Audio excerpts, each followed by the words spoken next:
Mr. Davenheim's back, madam. Thank you, Walter. I won't be needing the car over the weekend.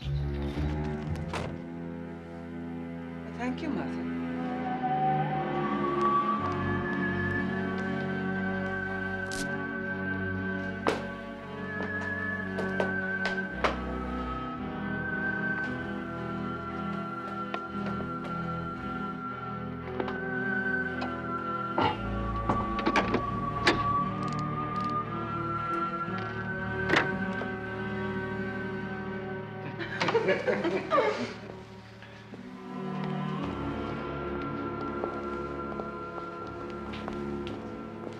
You look tired. Darling, servants. How was your meeting this morning? Well, so-so. They must refer back to Wall Street, so it'll be a few days yet. Oh, by the way, Lowen rang. He said he would be catching the earlier train, after all. Oh.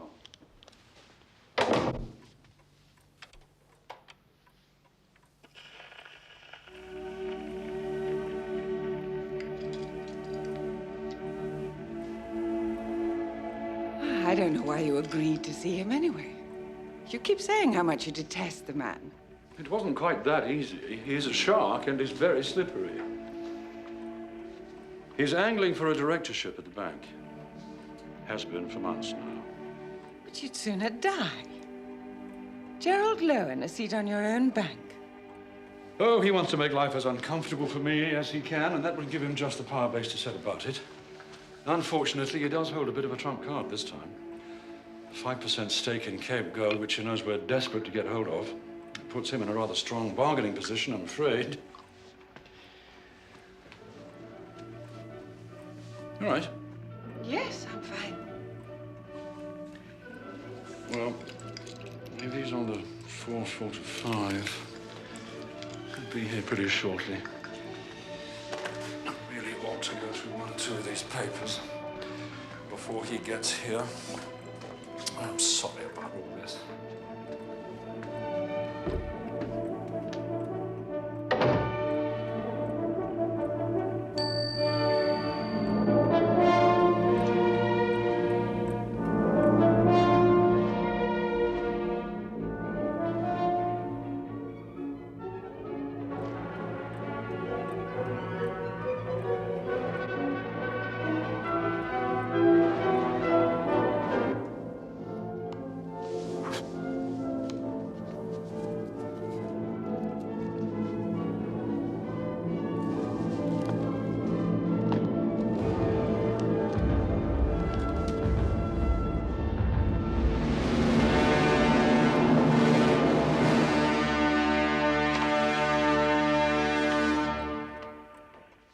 Look, I just want to catch the last post. I think I'll take a wander into the village. Lowen will just be getting in. I can meet him off the train. Right. Anyway, a spot of fresh air will do me good. Matthew.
The girl was no longer inside the chrysalis when it vanished. There was the secret.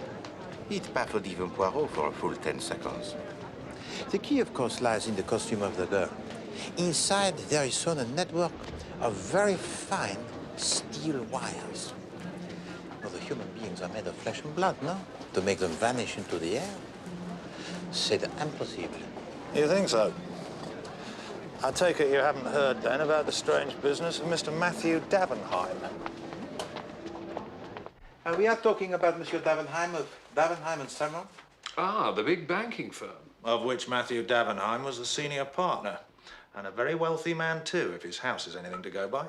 Incidentally, my dear Chief Inspector, you will have a little something to warm you before you leave. Well, seeing as I'm not on duty. Yes, it's a rare old puzzle, all told. Friday afternoon, he told his wife he was off to the village to post some letters. Walks out the front gate, hasn't been seen or heard of since.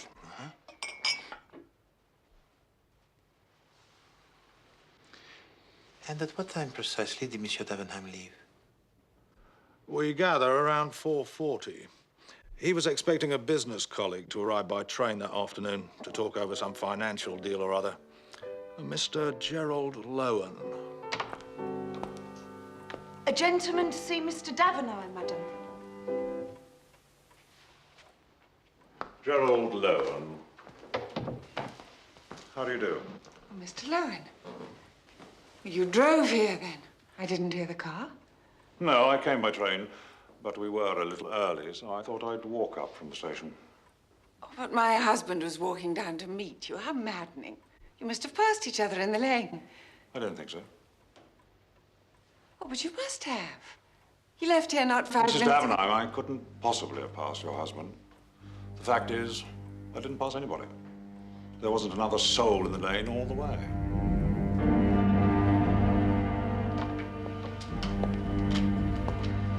Please make yourself comfortable in here.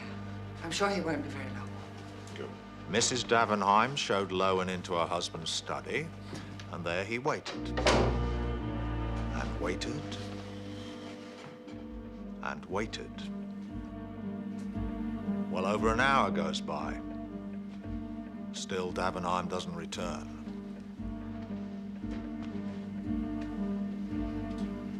Gerald Lowen, his patience exhausted, takes his leave.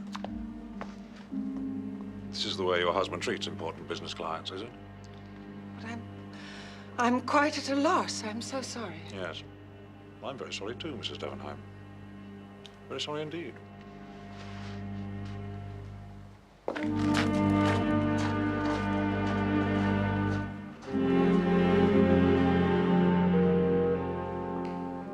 Inquiries are made throughout the village. Police are out Nothing. searching the grounds. They've searched everywhere. They've found nothing. Well, I don't know who else to turn To all intents and purposes, Matthew Davenheim has vanished off the face of the I'll call you earth. back.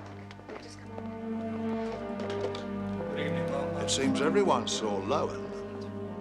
Nobody saw Davenheim. Lowen. Why does that name ring a bell? Certainement. It is most obscure, my dear Chief Inspector. Which gives me the great hopes of solving it. I'm afraid I can't see it myself. Ah, but I do not see, mon ami. I shut my eyes and I think. One must always seek the truth from within. If you've told me that once, you've told me 1,000 times.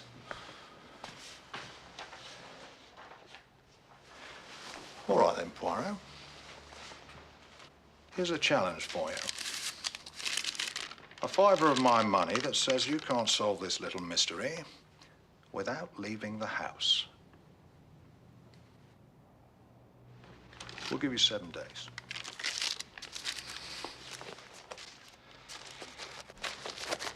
Of course, if it's beyond even your magical powers.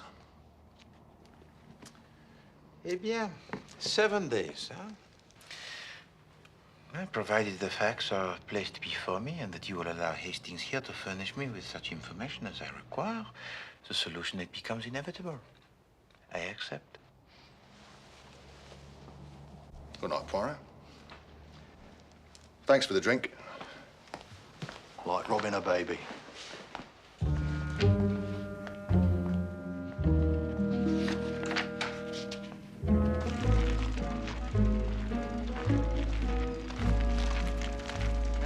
made a walk to the village, sir. About 5 minutes on foot. During which time he must have passed Lowen coming from the station. Can I just ask, what's down there? That takes you right into Brooklands, the big motor racing venue.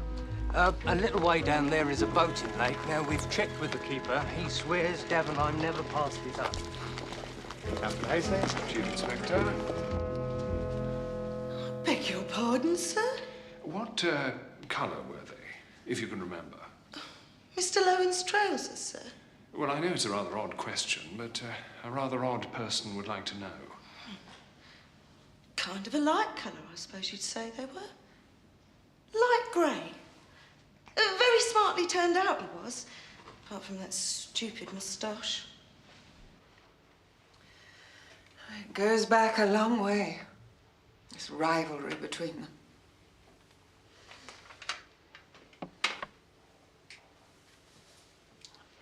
Lowen lost out to my husband in a big deal over some shipping company shares. Poor man was nearly wiped out. That was a few years ago now, but he's never stopped hounding Matthew ever since. I believe he came here to barter some South African stock or something in exchange for a position on the bank. Did a lot of business in South Africa, did he, your husband? He was over in Johannesburg all last winter. Must have been 3 months. He brought me back the most wonderful diamond earrings. He always brought me back jewelry of one kind or another, whenever he went away.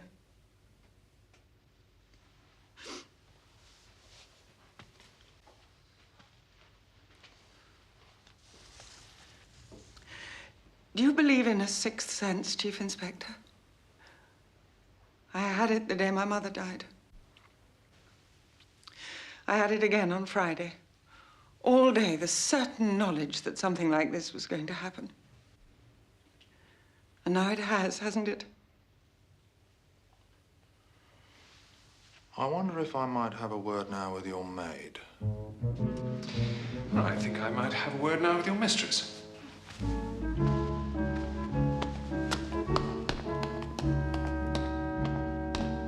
Chief Inspector. Captain Hastings.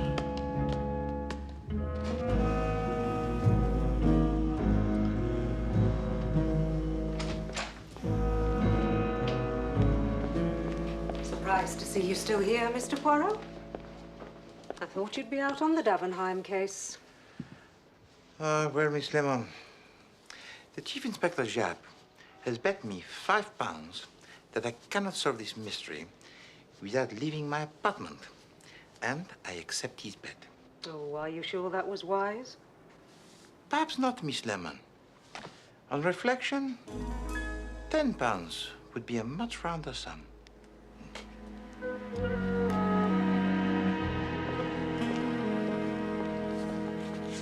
I just told all I know to that police inspector. I ain't got time to tell that all again. No, quite. I can see you're a very busy man, Mr. Merritt. Boatman's work's never done. Yes. On Friday afternoon, Mr. Merritt. I remember it all plain enough. Friday afternoon's one of my busiest times. I remember looking at my watch that said 4:55. A couple of vagrants come by, and this girl on a bike. One of them was blind. Ugly-looking pair, all told. Looked as if they'd been drinking. That were all that afternoon. There weren't no one else come by. I'd remember, wouldn't I? Yes. Well, I'd better be getting along. Wouldn't want to keep you from all your work, Mr. Merritt. Don't you worry about that. As soon as that paint's dry on that bench, I'll be right up and giving that a second coat.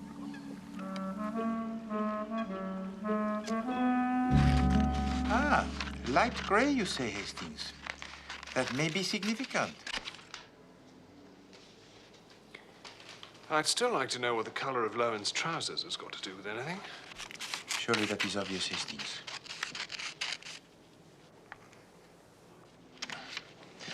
Monsieur Lowen says that he did not pass Monsieur Davenheim in the lane. Oui? Now, is he lying, Hastings? Or did he in fact kill Monsieur Davenheim? A messy scuffle in a country road, the disposal of a body in a muddy field, and still he manages to turn up at the house minutes later, so immaculately dressed. Ah. Seemed rather trivial. No, Hastings. Nothing is trivial in the matter of murder. I commend also for your attention the fact that before he leaves the room, Monsieur Davenheim puts onto the gramophone a record of the 1812 overture. Well, that was highly significant too, was it? Well, we may as yet be on the wrong track, but at least it is suggestive. Track? That was it. Gerald Lowen. Comment? Gerald Lowen. Races a couple of Bugattis. Just beginning to make a name for himself on the circuits. I bet it's the same chap. Ah, the racing of the cars, eh? Round and around in the circles.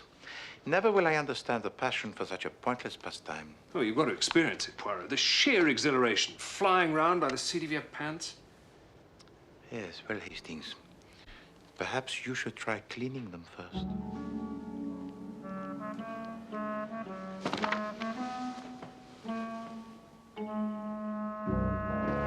All right, lads, fan out. Keep your eyes open.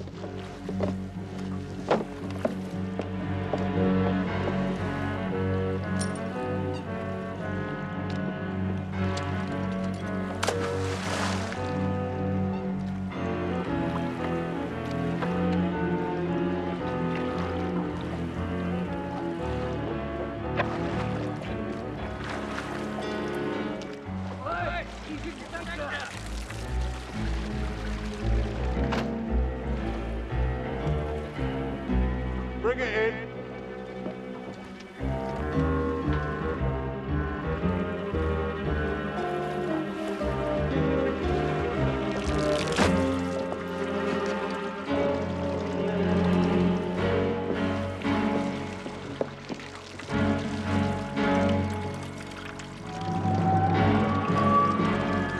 Oh, my God. It's my husband's.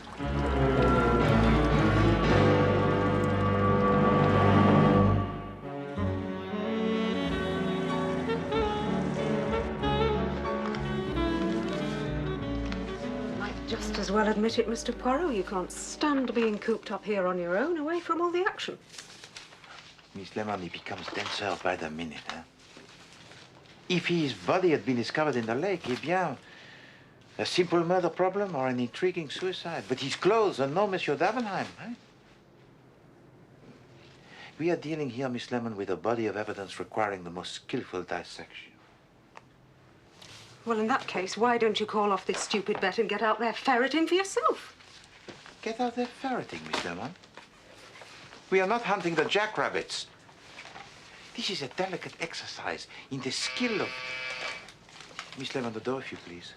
Mr. Poirot.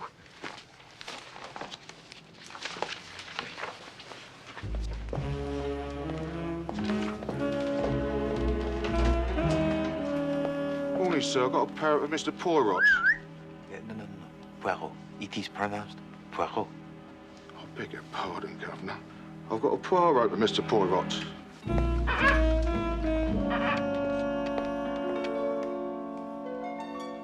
But I heard nothing from the Commander Wallis. He promised me faithfully he was going to clear it with you first.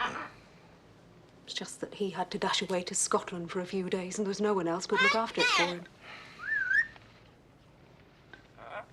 Anyway, be a bit of extra company for you as you're stuck inside the office for a week. You do like birds, don't you, Mr. Poirot? Miss Lemon, small animals have no part to play in the home life of a private detective from Belgium. Except, of course, as a source of nourishment.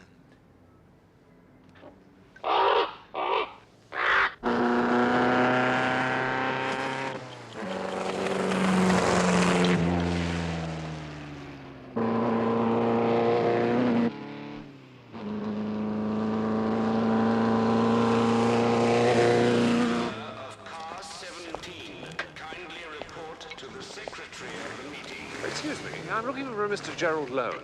Well, that was him. He'll come back into the paddock next time round. You're interested in the car? I'll say, never seen a Bugatti fly like that before. Best time we've ever done. Really? Yes, we can meet him by the shed. So you altered the fuel system? Oh, yeah, and we took out the dual belt drive 224 as well. Oh, mind your back, sir.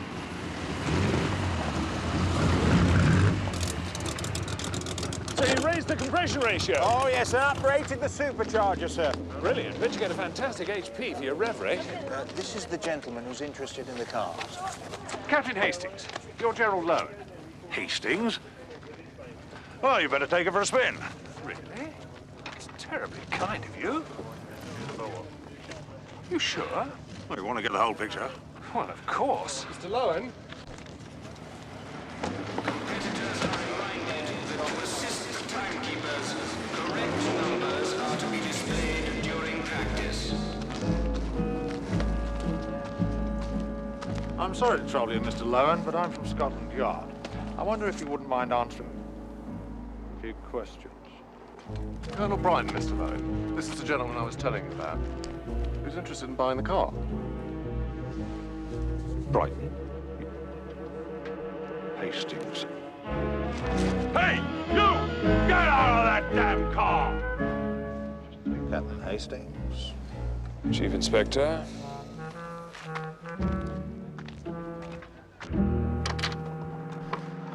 I think the police have had quite enough of my time, Chief Inspector. Just one moment, please, Mr. Lowen. How many more times do you want me to tell you? I didn't pass Davenheim in that lane. Perhaps he fell down a rabbit hole. And good riddance.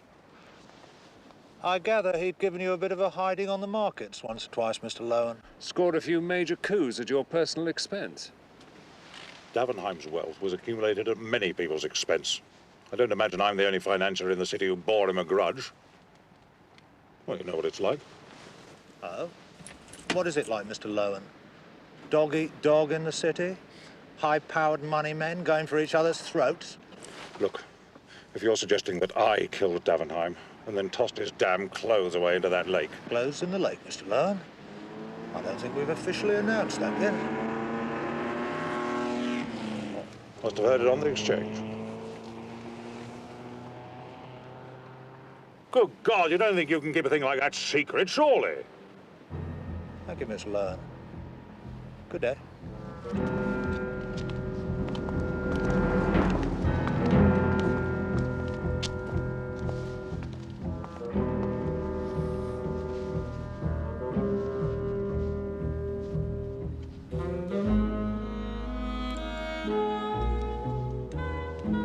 He sounds quite unbearably vain, this man Hastings. How did he know about the clothes in the lake? In the city, they would know what we'd have for breakfast if it was important to the share prices. Where does that leave us, then? You think Davenheim's been kidnapped? Where is the ransom note? Or the demand? A murder, then? Where is the corpse? And what sort of murder is it? Where the killer removes the clothes of his victim and throws them into the lake. Well, those two vagrants could have attacked him, robbed him of his clothes, then, panicking in case the clothes identified them as the man's killer, tossed them into the water and made a run for it. Well, the boatman said he saw nothing. Then he spends most of his time asleep anyway. Bravo, Hastings. You begin to use your little grass cells, huh? Of course, your reasoning is fallacious in every respect. Your common sneak thieves are very rarely the murderers, Hastings. And unless also he is a member of the Magic Circle and has constructed the secret trapdoor somewhere in the lane, how has he made the body disappear?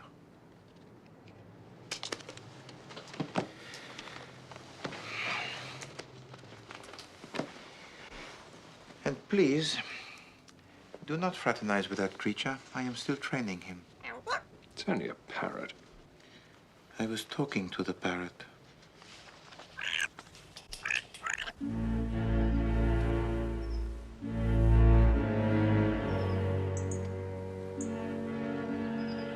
Our money bags are still missing it. But do you know by now.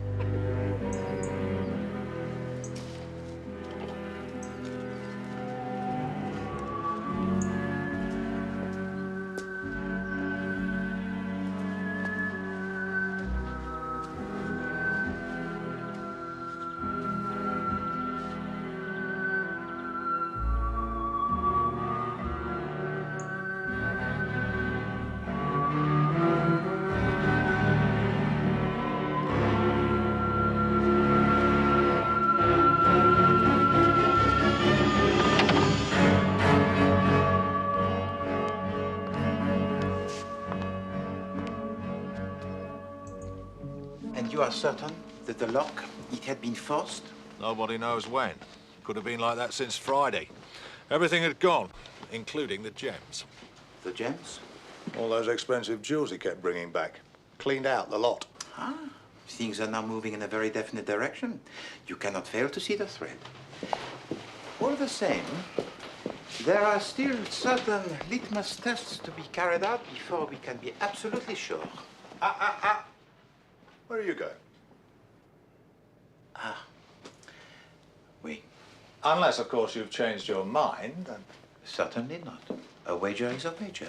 Hastings, you are not busy this afternoon? Well... I want you to help me in a little experiment.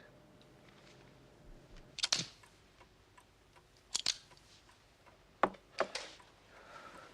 I don't know why we're all standing around here talking while he's out there going scot-free. Well, we have questioned Mr. Lowen, madam, but at the moment we don't actually have any. Would you mind awfully if I went to get a glass of water? Oh, please, let... No, I'll go myself. Well, the man was determined to ruin my husband, we know that. And he was on his own, right there in the study for well over an hour. We don't know for sure it was broken into on Friday afternoon. I locked it up myself, Chief Inspector, just as Matthew was returning home. We couldn't have been burgled since then. Why haven't any of the doors or windows been forced open? It can only have been done by someone who's inside the house. It can only have been done by Gerald Lowen.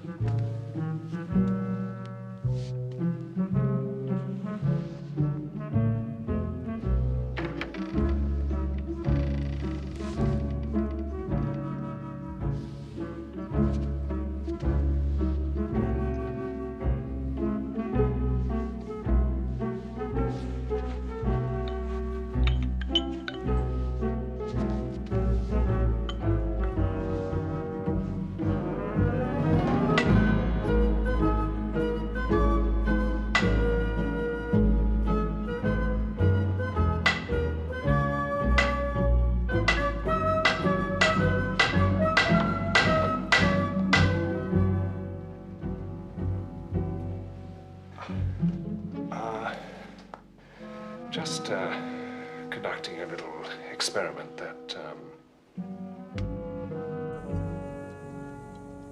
it's a wonder Jap didn't lock me up for breaking and entering. But Hastings, you performed magnificently. Well, I don't see what it proves.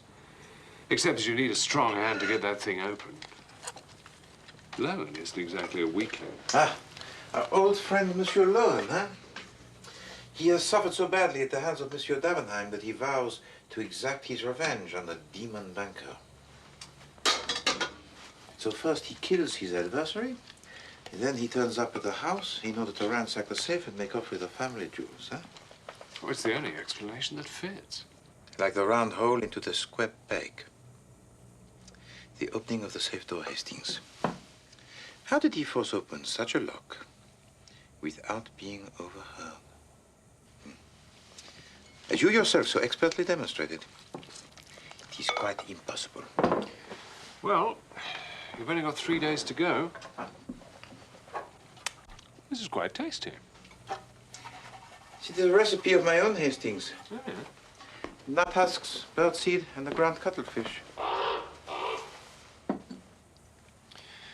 What do you think, then? Is Davenheim dead or what? I think, Hastings, that there is much more to the disappearance of Monsieur Davenheim than at first appears. But you tell me, mon ami, you are my eyes and ears. What is our next move?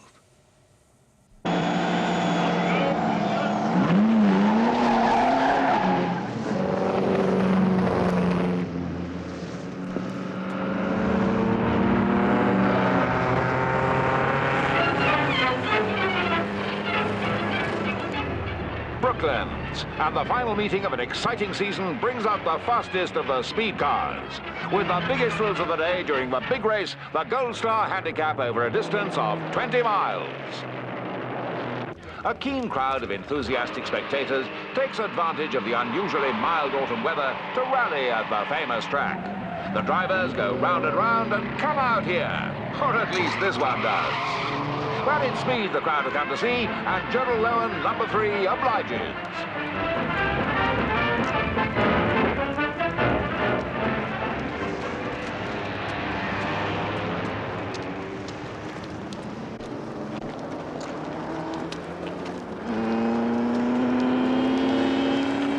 My God, he took that one a bit fine.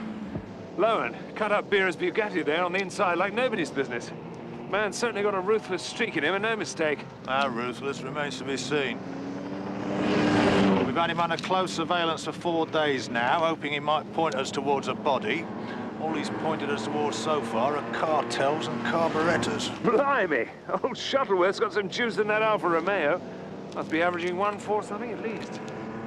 Sorry, Jack? Just thinking aloud.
Never give up. Friend of yours, Sergeant? It was only last winter we put him inside for 3 months. Same game, lifting wallets in the crowd.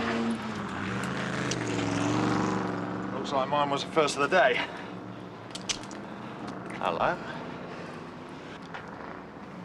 Well, now. How very interesting. What is it?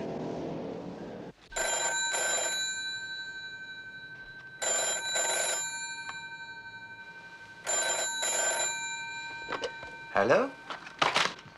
Ah, Poirot. Haven't caught you at a bad moment, I hope. Believe me, my dear Chief Inspector Jacques, if you had caught me at a bad moment, I should certainly have told you. Just thought you'd like to hear the news.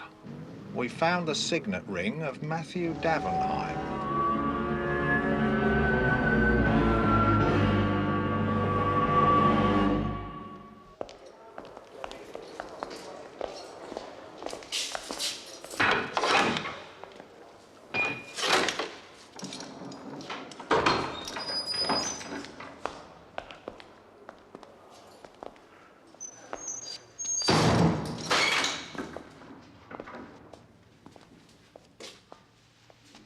What's the matter then, Kellett? 3 months inside last time, not enough for you? Get homesick for prison, did we?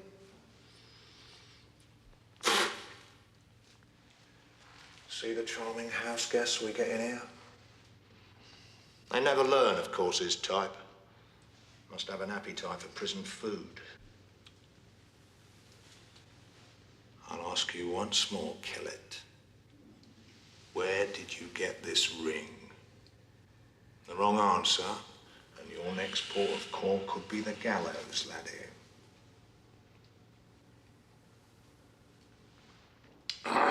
Well, I was with me mate, Frankie March, you know. And we was going down the racetrack, down Brooklands.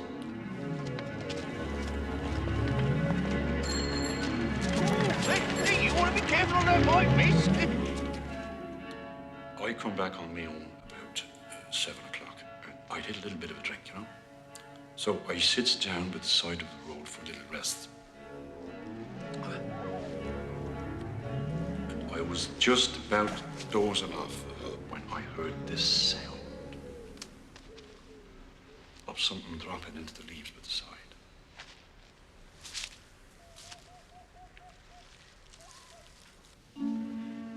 That's when I saw it. So this is his story? Word for word. Someone had thrown the ring over the hedge. I looks up and sees this geezer walking away. Knobby gent with a light grey suit and a poncy moustache.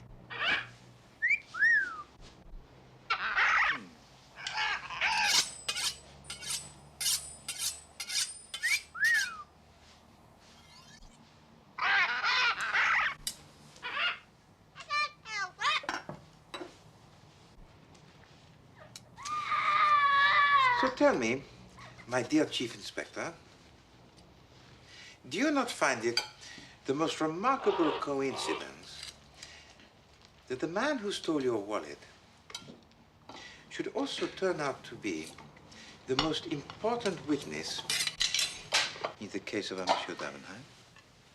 Well, rather an unfortunate coincidence from his point of view. Yes, but sometimes the most simple coincidence is not all that she appears. You do follow my train of reasoning? No. Good. And since there is at stake £5, you would not wish me to elaborate further. And of course, he denies all knowledge. Still, we're planning to test Kellett's story with an identity parade. It can't be ruled out that he's telling the truth. No, but I find it improbable that having removed the ring from off the finger of his victim, Monsieur Lowen should suddenly decide to toss it away into the ditch.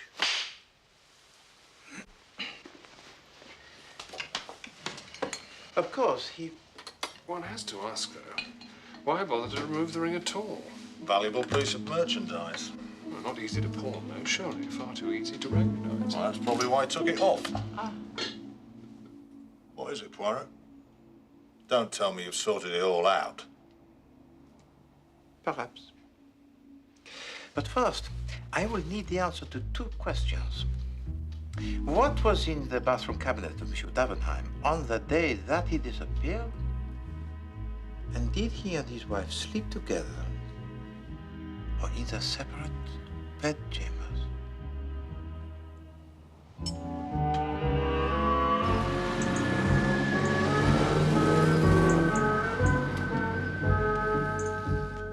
A gentleman to see you, madam.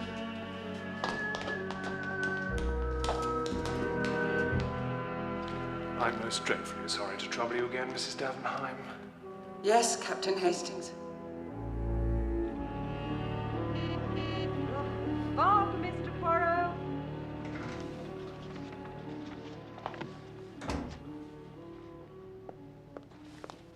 That's a devil of a day out there. You can hardly see your hand in front of your face. How true, Miss Lemon. There are days when none of us can see the hand in front of her face, when even I, Hercule Poirot, cannot see what is staring plainly at me between the eyes. I think you've lost me again. Mais certainement, Miss Lemon. It is very easy to lose a person, eh? Sometimes because you do not know who it is you are trying to find. Analysis and synthesis, Miss Lemon, there lies the key to the art of deduction. To strip apart the evidence, detail by detail,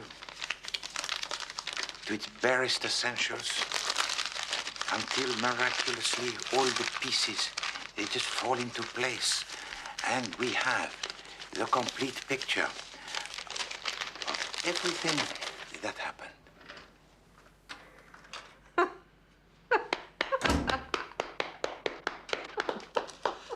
Hastings, what news do you have for me?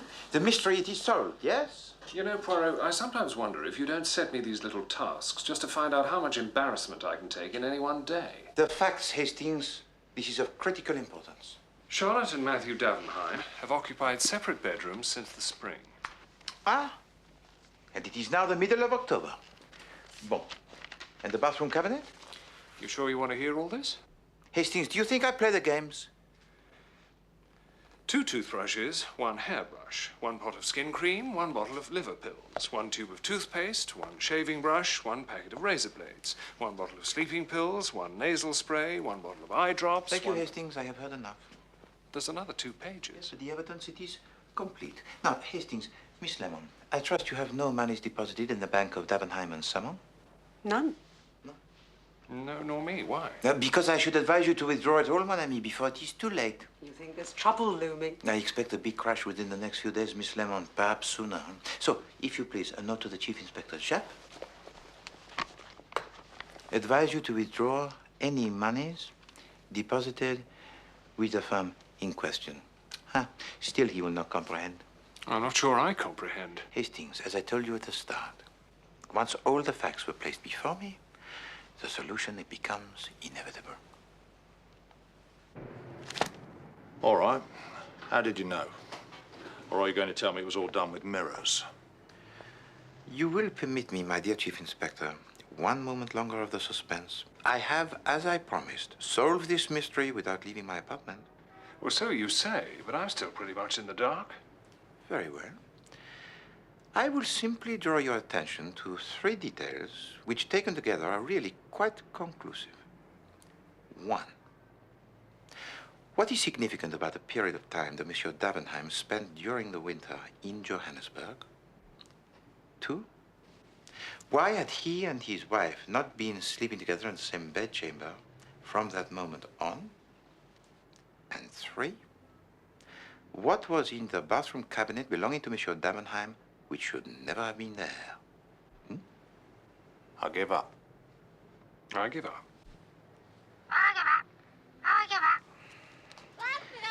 Chief Inspector, this afternoon you are staging the identity parade for the scoundrel Kellett to point out Monsieur Lowen. I think you will find the results really, yes, quite surprising. You will not object if I leave the confines of my apartment to witness the conclusion of our wager. All right, son.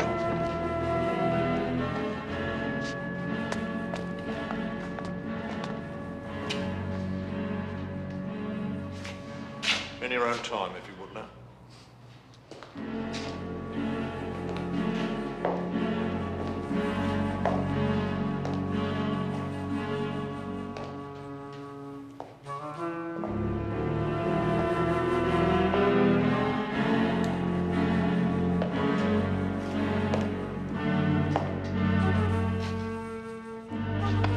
This is him. He threw the ring into the ditch. You filthy little liar! You killed Davenheim! And now you're gonna say it all! You grubby, filthy little chick! Take it away!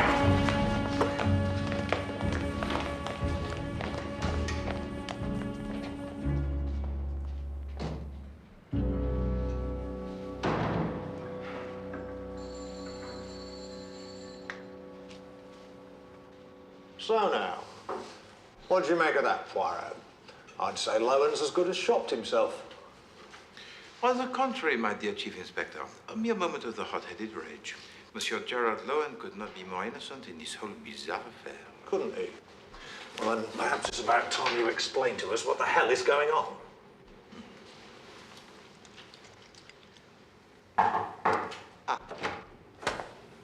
Mrs. Charlotte Davenheim, sir. Monsieur Poirot, Madame? I came as soon as I could. Oh, what is it? If you found anything out, then for God's sake, please. Oh. Stop him! All right then, Kellett, so what's all this about? Or perhaps I should ask you that question. Mais certainement, my dear Chief Inspector. I think that this charade has gone on quite long enough. Has it not? Gentlemen, may I present to you the missing merchant banker, Matthew Davenheim. Damn you. You Belgian. Take him to the steps.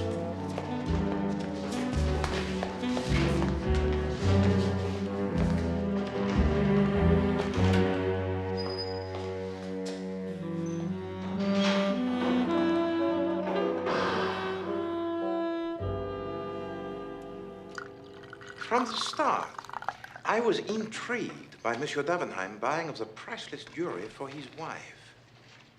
For years, you see, he had been embezzling vast sums of money from his own bank, draining it to death, as we have seen, and converting the spoils into the gems which he stores in the safe. So he'd always planned to abscond with them, right from the very start? Having first very cleverly prearranged with his hated arch-rival in the city, Monsieur Gerald Lowen, to be at his house on that day, so that he would become the chief suspect in this unfortunate affair. So Davenheim had already forced his own safe open before he left the house that day. Using the good Monsieur Tchaikovsky as his accomplice.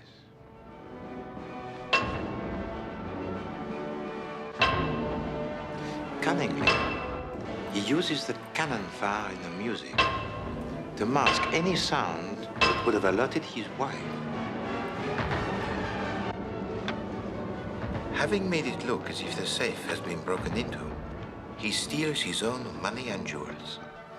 Because he believes he has found for himself, until all has blown over, the most perfect place to hide. In prison. You see, during the winter, when he was supposedly in Johannesburg, Monsieur Davenheim was in fact creating the character of Billy Kellett, spending the 3 months in jail. He returns to the racetrack to steal the wallet, knowing he will be caught and put once again behind bars. And no one will suspect a thing. Of course, he always meant for you to find in his pocket the ring, so he could use it to further incriminate Monsieur Gerald Lowen. And the contents of the bathroom cabinet? The razor blades, Hastings. When resuming his identity, Monsieur Davenheim was forced to wear the false beard. To share the same bedchamber as his wife would certainly lead to detection. In fact, he was still shaving from time to time in order to become Billy Kellett again.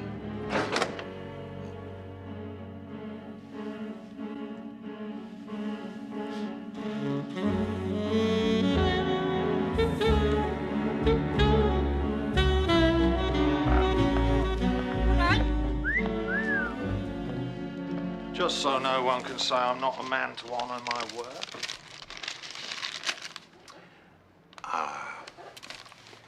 Mon pauvre chap, huh? It's like robbing a baby. However, it is small remuneration for the 7 days enforced confinement to my own home, having to listen to the non-stop demented squawks and the screechings. Mais, madame et monsieur, I want you to observe something very closely.